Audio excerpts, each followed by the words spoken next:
வணக்கம். மாலை முரசு செய்திகள் தொலைக்காட்சியில் 50 முக்கிய செய்திகளை விரைவாகவும் துல்லியமாகவும் அரை மணியில் பார்க்கலாம். நாடாளுமன்ற தொகுதி மறுவரையறை செய்யப்பட்டால் நம் மாநிலத்தில் அரசியல் அதிகாரத்தை இழந்த குடிமக்களாக மாற்றப்படுவோம் என முதலமைச்சர் மு.க.ஸ்டாலின் தெரிவித்துள்ளார். தென் மாநில முதலமைச்சர்கள் மற்றும் பல்வேறு மாநில கட்சித் தலைவர்கள் பங்கேற்ற தொகுதி மறுவரையறை குறித்த கூட்டு நடவடிக்கை குழு ஆலோசனைக் கூட்டம் சென்னையில் நடைபெற்றது. இதில் பேசிய முதலமைச்சர் மு.க.ஸ்டாலின் கூட்டு நடவடிக்கை குழு கூட்டத்திற்கு வருகை தந்த தலைவர்கள் அனைவருக்கும் நன்றி என தெரிவித்தார். இந்திய கூட்டாட்சியை காக்கும் வரலாற்று சிறப்புமிக்க நாள் இது என குறிப்பிட்ட அவர், மக்கள் தொகை அடிப்படையில் தொகுதி மறுவரையறையை ஏற்றுக்கொள்ள முடியாது என்றார்.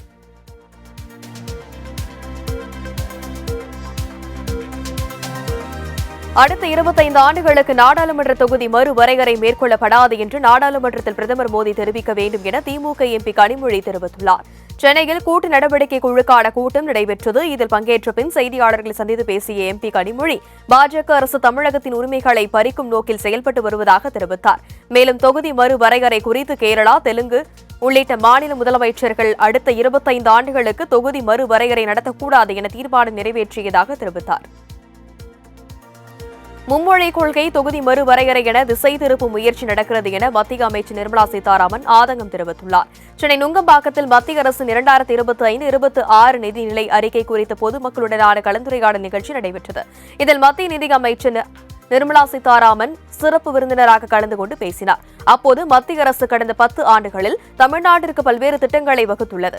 தமிழகத்தில் ஒரு விவாதம் இருந்து வருகிறது. தமிழகம் ₹1 கொடுத்தால் திருப்பி 7 பைசா கூட வழங்கப்படவில்லை என்ற விவாதமே தவறு என கூறினார். தமிழ்நாட்டு மக்கள் மறுபடியும் விரைவில் தக்க பாடம் புகட்டுவார்கள் என திமுக எம்பி கனிமொழி தெரிவித்துள்ளார். தமிழ்நாட்டில் செய்வதற்கு இன்னும் எத்தனையோ இருக்கிறது என்றாலும் மும்மொழி கொள்கை, தொகுதி மறுசீரமைப்பு என நம்மை திசை திருப்புகிற முயற்சிகள் நிறைய நடைபெறுகின்றன என்றார்.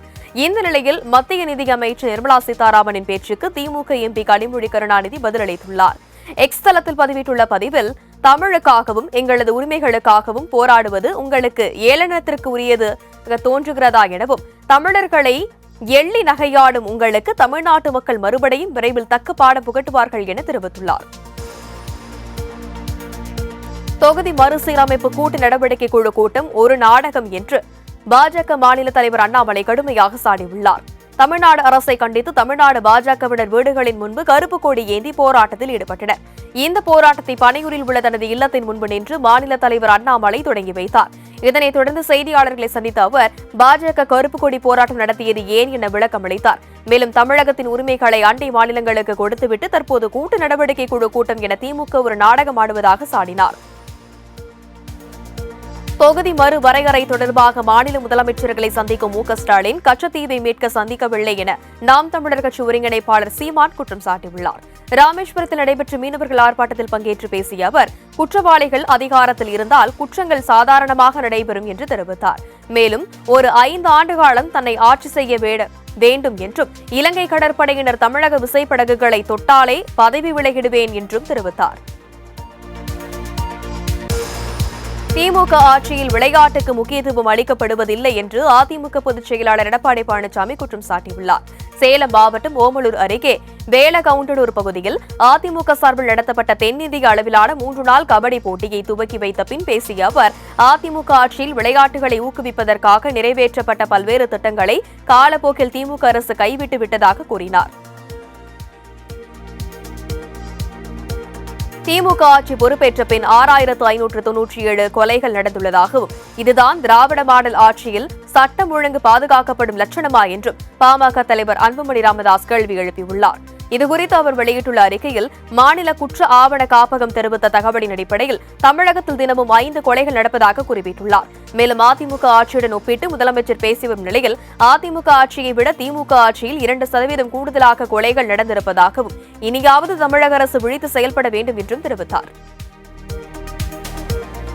எதிர்க்கட்சிகளின் போராட்டங்களுக்கு தமிழக அரசு ஜனநாயக முறைப்படி அனுமதி அளிக்க வேண்டும் என எம்பி கார்த்தி சிதம்பரம் தெரிவித்துள்ளார். சிவகங்கையில் செய்தியாளரிடம் பேசிய அவர், கூலிப்படை கொலைகள் தமிழகத்தில் அதிகரித்துள்ள நிலையில் முதலமைச்சரும் காவல்துறை தலைவரும் இதனை இரும்பு கரம் கொண்டு ஒடுக்க வேண்டும் என 2026 மக்கள் தொகை கணக்கெடுப்பிற்கு பின்னர் தொகுதி மறுசீரமைப்பு செய்யும் போது வடக்கு பகுதியில் உள்ள ஒரு சில மாநிலங்களை தவிர மற்ற மாநிலங்களில் உறுப்பினர்களின் எண்ணிக்கை அதிகரிக்கும் என்றும் ஆதலால் தொகுதி மறுசீரமைப்புக்கு எதிரான கருத்தை வரவேற்பதாகவும் அவர் கூறினார். தமிழகத்தில் சட்டம் ஒழுங்கு சீர்குலைவு குறித்த கேள்விக்கு பதிலளிக்க மறுத்து அமைச்சர் காரில் ஏறிச் சென்ற சம்பவம் சர்ச்சையை ஏற்படுத்தியுள்ளது. தென்காசி மாவட்டம் சங்கரன்கோவிலில் நடைபெற்ற சமூக வளைகாப்பு நிகழ்ச்சியில் வருவாய் மற்றும் பேரிடர் மேலாண்மைத்துறை அமைச்சர் KKSSR ராமச்சந்திரன் கலந்து கொண்டார். மேலும் சில பெண்களுக்கு தாலிக்கு தங்கமும் வழங்கினார். இதனைத் தொடர்ந்து தமிழகத்தில் சட்டம் ஒழுங்கு சீர்குலைவு ஏற்பட்டுள்ளதாக எடப்பாடி பழனிசாமியின் குற்றச்சாட்டு குறித்து செய்தியாளர்கள் எழுப்பிய கேள்விக்கு பதிலளிக்க மறுத்து புறப்பட்டுச் சென்றார். தொகுதி மறுசீரமைப்புக்கு எதிரான மாநாட்டில் கேரளா, கர்நாடக முதல்வர்கள் பங்கேற்க கூடாதென்றால் பிரதமர் மோடி எந்த மாநிலத்திலும் காலடி எடுத்து வைக்க கூடாது என CPM மாநில செயலாளர் பே. சண்முகம் தெரிவித்துள்ளார். மயிலாடுதுறை மாவட்டம் திருக்கடையூரில் மார்க்சிஸ்ட் கம்யூனிஸ்ட் கட்சியின் தரங்கம்பாடி ஒன்றிய குழு புதிய அலுவலக திறப்பு விழாவில் பங்கேற்ற பின் செய்தியாளர்களுக்கு பேட்டியளித்த அவர், தமிழகத்திற்கும் கேரளா, கர்நாடக மாநிலங்களுக்கும் இடையே நதிநீர் உள்ளிட்ட பிரச்சினை உள்ளதால் தேசிய அளவிலான பிரச்சினையில் ஒன்று கூடுவது குற்றம் என அண்ணாமலை கூறுவது ஏற்புடையதல்ல என்றார். ராமநாதபுரத்தில் திமுக அரசையும் காவல்துறையையும் கண்டித்து கம்யூனிஸ்ட் கட்சியினர் ஆர்ப்பாட்டத்தில் ஈடுபட்டனர். கடலூர் மாவட்டம் மலையடிக்குப்பத்தில் விளைநிலங்களை தனியாருக்கு விற்பனை தடுத்திட வலியுறுத்த நடைபெற்ற போராட்டத்தில் கம்யூனிஸ்ட் கட்சியின் மாநில செயலாளர் சண்முகம் மற்றும் விவசாயிகளை தடியடி நடத்தி போலீசார் கைது செய்தனர். இதனை கண்டித்து ராமநாதபுரம் அரண்மனை பகுதியில் கம்யூனிஸ்ட் கட்சியினர் விவசாயிகளை பாதிக்கும் நடவடிக்கைகளை அரசு எடுக்கக்கூடாது என்று வலியுறுத்தியும் காவல்துறையினரை கண்டித்து முழக்கங்களை எழுப்பினர். புறம்போக்கு ஓடை கண்மாய் இருக்கும் இடத்தில் வசித்தால் பட்டா வழங்க முடியாது என அமைச்சர் மூர்த்தி தெரிவித்துள்ளார். மதுரையில் புதிய பேருந்து சேவை தொடங்கி வைத்த பின் செய்தியாளர்களை சந்தித்த அவர், உயர்நீதிமன்ற உத்தரவின்படி நீர்நிலை புறம்போக்கு ஓடை கண்மாய் பகுதிகளுக்கு பட்டா வழங்க முடியாது. மாநகராட்சி பகுதிக்கு 1 சென்டும், நகராட்சி பகுதிக்கு 2 சென்டும், ஊராட்சி பகுதிக்கு 3 சென்ட் இடமும் பட்டாவாக வழங்கப்படும் என்றார். அத்துடன் இடமில்லாதவர்களுக்கு பட்டா அளிப்பதாக கூறும் தகவல் உண்மை அல்ல எனவும் கூறினார். IPL 2025 சீசன் கிரிக்கெட் இன்று கோலாகல கலை நிகழ்ச்சியுடன் தொடங்கியது. 18வது IPL season Kolkata Eden garden மைதானத்தில் KKR அணியில் உரிமையாளர் ஷாருக் கான் உரை மற்றும் கலை நிகழ்ச்சிகளுடன் தொடங்கியது. அதன் பின் பாடகி ஸ்ரேயா கோஷல் இசை கலைஞர்களுடன் பாடல்கள் பாடி ரசிகர்களுக்கு விருந்து படைத்தார். புஷ்பா, ஆயுத எழுத்து உள்ளிட்ட பல்வேறு பட பாடல்களை பாடி ரசிகர்களை உற்சாகப்படுத்தினார். ரஹ்மான் இசையில் உருவான வந்தே மாதரம் பாடலை ஹிந்தியில் பாடி அசத்தினார். அதன் பின் ரசிகர்களை கிறங்க வைக்கும் வகையில் நடிகை இஷா பதானியின் கவர்ச்சி நடனம் இடம்பெற்றது.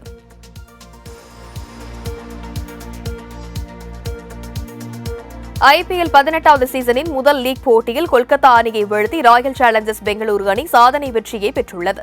IPL 18வது சீசனின் முதல் லீக் போட்டியில் கொல்கத்தா நைட் ரைடர்ஸ் அணிக்கு எதிராக டாஸ் வென்ற ராயல் சேலஞ்சர்ஸ் பெங்களூரு அணி முதலில் பந்து வீச்சை தேர்வு செய்தது. முதலில் விளையாடிய கொல்கத்தா நைட் ரைடர்ஸ் அணி 20 ஓவர்கள் முடிவில் 8 விக்கெட்டுகளை இழந்து 174 ரன்களை எடுத்தது. இதனையடுத்து களமிறங்கிய பெங்களூரு அணி வீரர்கள் 16.2 ஓவர்களில் 3 விக்கெட்டுகளை 177 ரன்களை எடுத்து வெற்றி பெற்றது.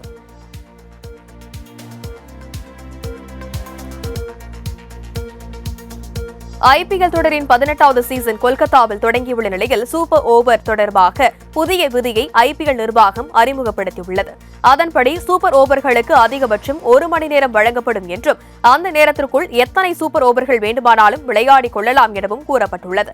மேலும் போட்டி சமன் ஆன 10 நிமிடத்திற்குள் முதல் சூப்பர் ஓவர் தொடங்கும் நிலையில் அதுவும் சமனாகும் பட்சத்தில் அடுத்த 5 நிமிடத்தில் அடுத்த சூப்பர் ஓவர் தொடங்கும் என்றும் அப்போது எது கடைசி சூப்பர் ஓவர் என்று நடுவர்கள் முடிவு செய்வார்கள் என அறிவிக்கப்பட்டுள்ளது.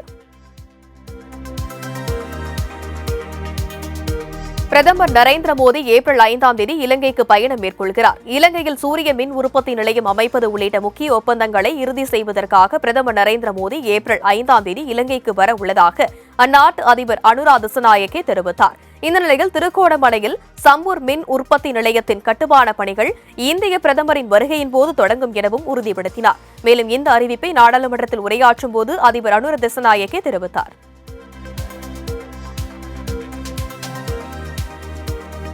மணிப்பூர் கலவரம் தொடர்பாக பிரதமர் மோடி எப்போது மணிப்பூருக்கு செல்வார் என காங்கிரஸ் செய்தி தொடர்பாளர் ஜெயராம் ரமேஷ் கேள்வி எழுப்பியுள்ளார். மணிப்பூர் இனக்கலவரத்தால் ஏற்பட்ட பாதிப்புகளை ஆராய 6 பேர் கொண்ட உச்சநீதிமன்ற நீதிபதிகள் குழு மணிப்பூர் சென்றுள்ளது. தொடர்ந்து அங்கு பாதிக்கப்பட்ட மக்களுக்கான சட்ட உதவி மையங்கள், மருத்துவ முகாம்களை நீதிபதிகள் தொடங்கி வைக்க உள்ளனர்.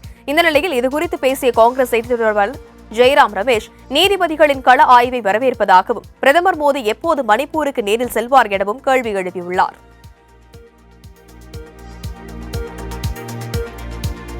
அமெரிக்க சட்டங்களை இந்திய மாணவர்கள் மதித்து நடக்க வேண்டும் என இந்திய வெளியுறவுத்துறை அமைச்சகத்தின் செய்தி தொடர்பாளர் ரந்தீர் ஜெய்ஷ்வால் அறிவுறுத்தியுள்ளார். அமெரிக்காவில் படித்த இந்திய மாணவி ரஞ்சனி ஸ்ரீனிவாசன் ஹமாஸ் அமைப்புக்கு உதவியதாக அவரது விசாவை அமெரிக்கா ரத்து செய்தது. இந்த நிலையில் இது தொடர்பாக பேசிய ரந்தீர் ஜெய்ஷ்வால் வெளிநாடுகளுக்கு செல்லும் இந்திய மாணவர்கள் அந்நாட்டின் சட்ட விதிமுறைகளை மதித்து நடக்க வேண்டும் எனவும் அமெரிக்காவில் உள்ள இந்திய மாணவர்களுக்கு உதவ தூதரகம் எப்போதும் தயாராக உள்ளதாகவும் தெரிவித்துள்ளார். போலி கல்வி நிறுவனங்களின் பட்டியலை யுஜிசி வெளியிட்டு எச்சரிக்கை விடுத்துள்ளது. பல்கலைக்கழகத்தின் மானிய குழுவான யுஜிசி செயலர் மனிஷ் ஜோஷி அறிவிப்பு ஒன்றை வெளியிட்டுள்ளார். அந்த அறிவிப்பில் யுஜிசியின் சட்ட விதிகளின்படி அங்கீகரிக்கப்பட்ட கல்வி நிறுவனங்கள் வழங்கும் படிப்புகளும் சான்றிதழ்களும் மட்டுமே உயர்கல்விக்கும் வேலைவாய்ப்புக்கும் தகுதியானவை. இதை சில கல்வி நிறுவனங்கள் பின்பற்றுவதில்லை என்பதால் மாணவர்கள் பாதிக்கப்படுவதாக கூறப்பட்டுள்ளது. மேலும் போலி நிறுவனங்களின் பட்டியல் யுஜிசி அதிகாரப்பூர்வ இணையதளத்தில் வெளியிடப்பட்டுள்ளதாகவும் அதனை தெரிந்து கொண்டு பெற்றோர் தங்கள் குழந்தைகளை சேர்க்குமாறும் அறிவுறுத்தப்பட்டுள்ளது.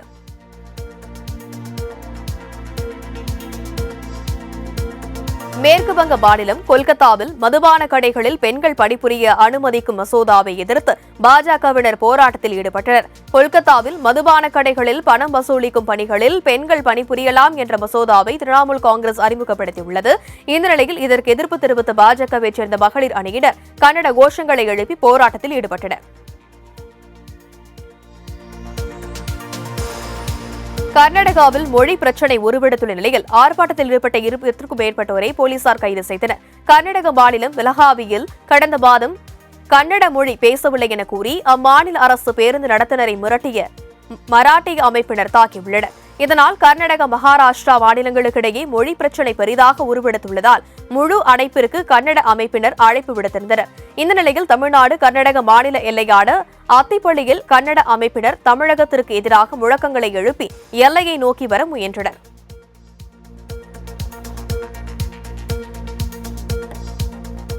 ரம்ஜான் என்பதில் ராம் என்ற இந்து பெயரும், தீபாவளி என்பதில் அலி என்ற இஸ்லாமிய பெயரும் இருப்பதாக ரேகா குப்தா பேசிய வீடியோ இணையத்தில் வைரலாகி சர்ச்சையை ஏற்படுத்தியுள்ளது. கடந்த 16ஆம் தேதி பாஜக சார்பில் டெல்லியில் ரம்ஜான் மாத இஃப்தார் நிகழ்ச்சி நடைபெற்றது. இதில் டெல்லி முதல்வர் ரேகா குப்தா கலந்து கொண்ட பின் செய்தியாளர்களுக்கு பேட்டியளித்தார். அப்போது இஸ்லாமிய பண்டிகையான ரம்ஜான் என்பதில் ராம் என்ற இந்து பெயரும், இந்துக்கள் பண்டிகையான தீபாவளி என்பதில் அலி என்ற இஸ்லாமிய பெயரும் இருப்பதாக பேசினார்.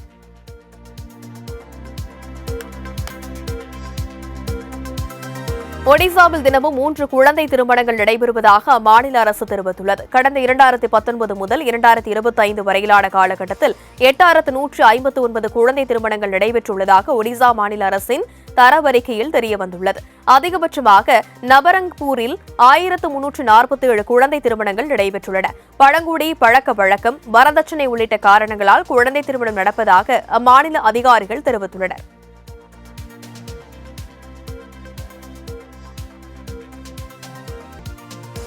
ஜம்மு காஷ்மீரின் அனந்த்நாக் மாவட்டத்தில் பயங்கரவாத அமைப்புடன் தொடர்புடையவரின் வீட்டை போலீசார் இடித்து தரைமட்டமாக்கினர். பாகிஸ்தானைச் சேர்ந்த லஷ்கர்-இ-தொய்பா பயங்கரவாதிகளுடன் தொடர்புடையதாக கூறப்படும் ஷாரூன் ரஷீத் என்பவரின் வீட்டினை அனந்த்நாக் காவல்துறை மாவட்ட நிர்வாகத்துடன் இணைந்து இடித்து தள்ளியது.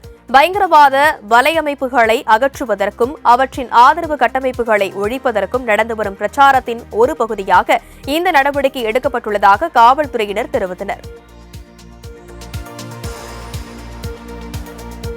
ஏப்ரல் 1 முதல் வெங்காய ஏற்றுமதிக்கான 20% வரி விதிப்பு நீக்கப்படுவதாக மத்திய அரசு அறிவித்துள்ளது. வெங்காயத்தின் விலை உயர்வை கட்டுப்படுத்தவும் உள்நாட்டு சந்தையில் போதுமான அளவு வெங்காயம் கிடைக்க வழிவகுக்கவும் இந்த முடிவு எடுக்கப்பட்டுள்ளது.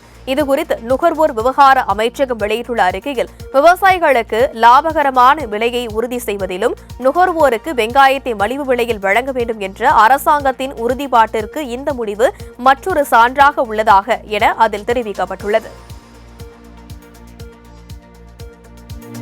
இந்தியாவின் மிக உயர்ந்த இலக்கிய விருதான ஞானபீட விருதுக்கு பிரபல ஹிந்தி எழுத்தாளர் வினோத்குமார் சுக்லா தேர்வு செய்யப்பட்டுள்ளார். சத்தீஸ்கர் மாநிலத்தில் இருந்து இந்த விருதை பெறும் முதல் எழுத்தாளரான இவர் ஹிந்தி இலக்கியம், படைப்பாற்றல் மற்றும் தனித்துவமான எழுத்து நடைக்கு அவர் அளித்த சிறந்த பங்களிப்புக்காக இந்த கௌரவம் அவருக்கு வழங்கப்படுவதாக தேர்வுக்குழுவினர் தெரிவித்துள்ளனர். இந்த விருதுடன் 11 லட்சம் ரொக்க பரிசு, இந்து கல்வி தெய்வமான சரஸ்வதியின் வெண்கல சிலை மற்றும் ஒரு பாராட்டு பத்திரம் ஆகியவை வினோத்குமார் சுக்லாவுக்கு வழங்கப்பட உள்ளதாக அறிவிக்கப்பட்டுள்ளது. திருநெல்வேலி டவுன் தொட்டிப்பாலத்தைச் சேர்ந்த முன்னாள் எஸ்ஐயும் வக்ஃப் வாரிய முத்தலியுமாக இருந்தவருமான ஜாகிர் உசேன் பிஜிலி வெட்டி கொலை செய்யப்பட்ட சம்பவத்தில் அவரது மகள் இச்சூர் ரகுமான் தனது உயிருக்கு ஆபத்து இருப்பதாக அதிர்ச்சிகர வீடியோவை வெளியிட்டிருந்தார். இதன் எதிரொலியாக நெல்லை மாநகர காவல்துறை சார்பில் இச்சூர் ரகுமான் வீட்டில் 24 மணி நேரமும் துப்பாக்கி ஏந்திய போலீஸ் பாதுகாப்பு வழங்கப்பட்டுள்ளது.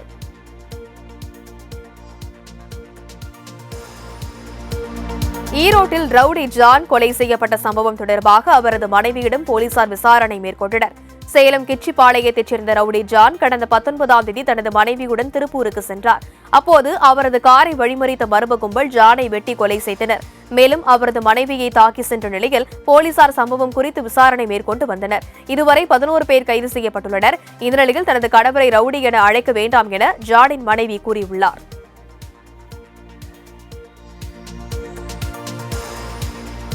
நெல்லையில் சாலைகளில் தேங்கிய மழைநீரால் வாகன ஓட்டிகள் கடும் அவதியடைந்தனர். நெல்லை மாவட்டத்தின் முக்கிய பகுதிகளான கொக்கிரகுளம், பாளையங்கோட்டை உள்ளிட்ட பகுதிகளில் மழை பெய்தது. இதனால் சாலைகளில் தண்ணீர் பெருக்கெடுத்து ஓடிய நிலையில் போக்குவரத்து நெரிசலுடன் வாகன ஓட்டிகள் கடும் அவதியடைந்தனர். சாலைகளில் பள்ளங்கள் உள்ளதால் பயணிப்பதில் சிரமம் உள்ளதாகவும், அதிகாரிகள் சாலையை சீர்படுத்த உரிய நடவடிக்கை எடுக்க வேண்டும் எனவும் வாகன ஓட்டிகள் கோரிக்கை விடுத்தனர்.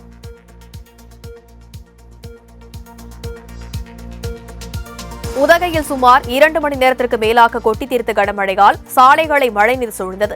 2 மணி நேரம் கொட்டி தீர்த்த கனமழையால் உதகை கமர்ஷியல் சாலை, தாவரவியல் பூங்கா, மத்திய பேருந்து நிலையம் உள்ளிட்ட பகுதிகளில் சாலையில் மழைநீர் சூழ்ந்தது. இதனால் வாகன ஓட்டிகள் அவதிக்குள்ளாகினர். கோடை மழையால் விவசாயிகள் மகிழ்ச்சி அடைந்துள்ளனர்.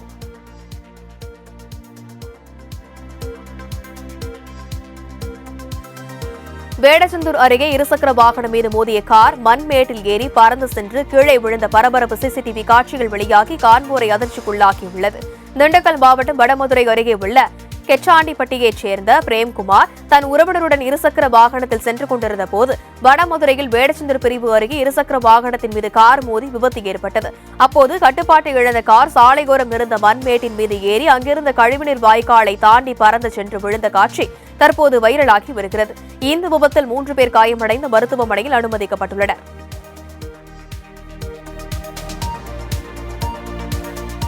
கிருஷ்ணகிரி மாவட்டம் தேன்கனிக்கோட்டை அருகே 150 அடி உயரம் உள்ள தேர் கவிழ்ந்து விபத்துக்குள்ளானதில் ஒருவர் பரிதாபமாக உயிரிழந்தார். தேன்கனிக்கோட்டை அருகே கர்நாடக மாநில எல்லையான அணைக்கல் தாலுகா ஹூஸ்கூரில் உள்ள புகழ்பெற்ற மதுரம்மா கோவிலில் தேர் திருவிழா நடைபெற்றது.